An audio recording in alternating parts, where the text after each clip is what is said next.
Allah atas nikmat yang Allah berikan. Begitu banyaknya nikmat yang Allah berikan,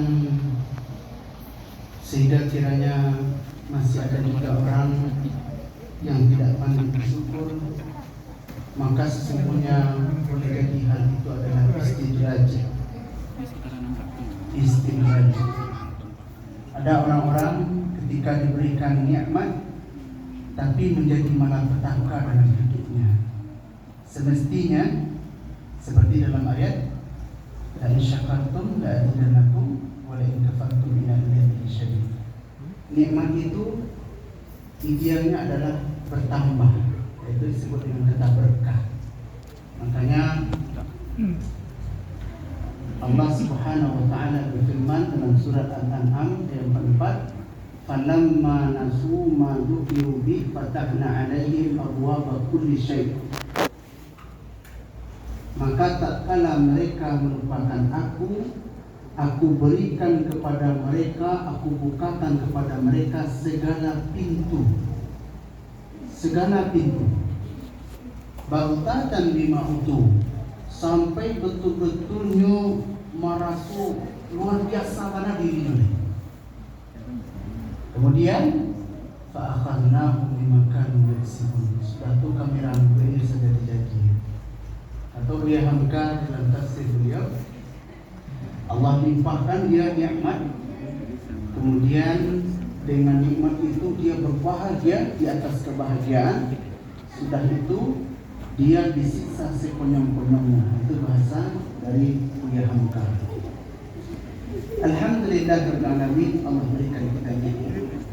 Kita berselawat kepada Rasulullah, Allahumma salli ala Muhammad wa ala ali Muhammad.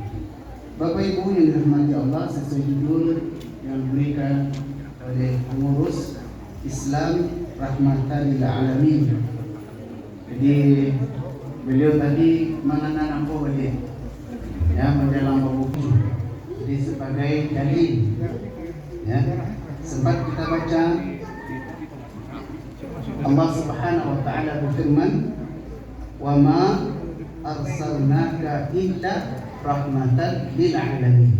Ini dalil kita baca beberapa referensi memang berbicara tentang Islam sebagai rahmat sekalian alam.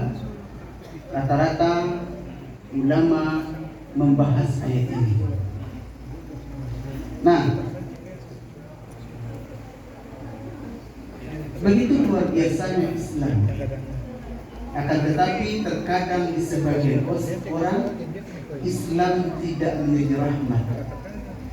Apakah pemahamannya yang keliru, atau memang ada orang yang mengkaji memburuk-burukkan Islamnya? Nah, sekarang kita melihat apa itu Islam. Islam asal katanya adalah salama yuslimu islaman. Kalau timbangan tasrifnya di dalam bahasa Arab bermakna selamat.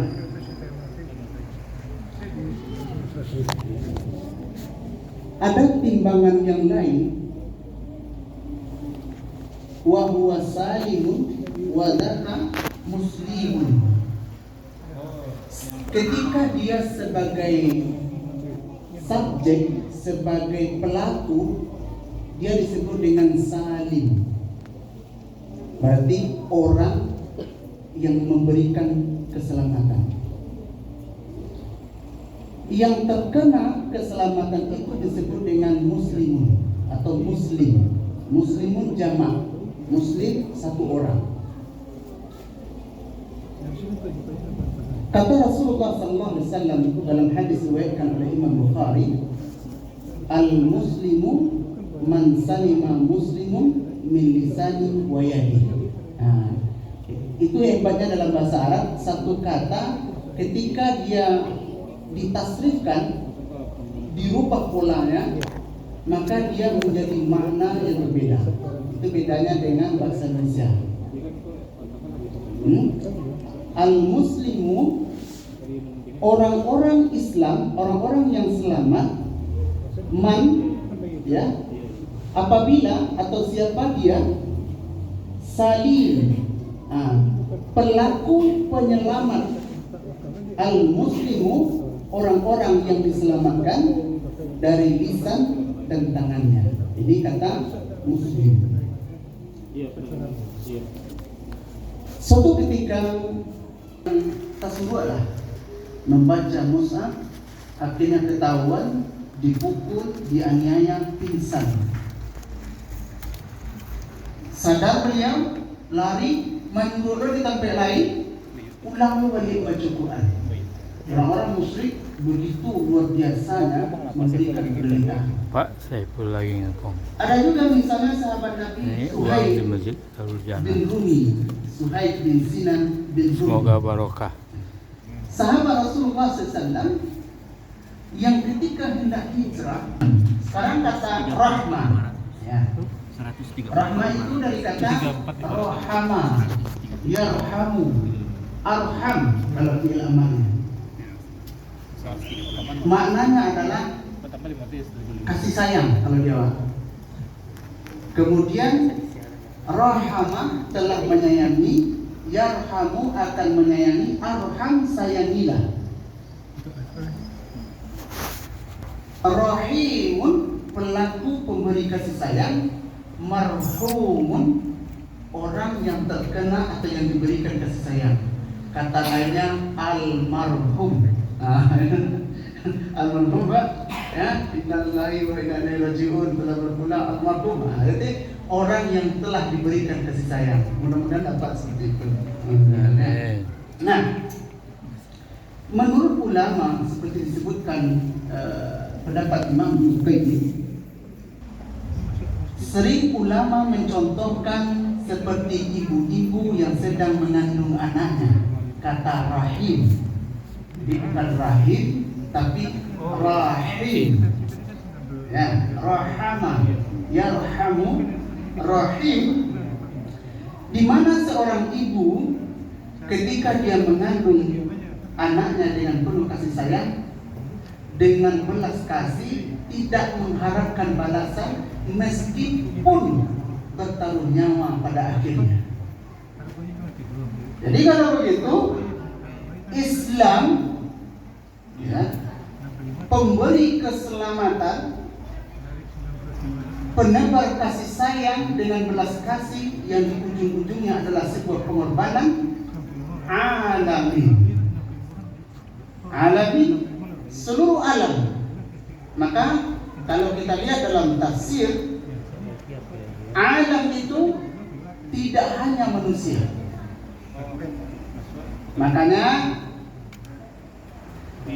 misalnya di dalam hadis Rasulullah SAW mengatakan, ketika engkau hendak buang hajat, jangan kamu gunakan tulang ayam misalnya, tulang kambing misalnya, untuk sebagai alat bersuci, karena dia adalah makanan saudaramu. Nah, sekarang makan tulang Pak? Jin.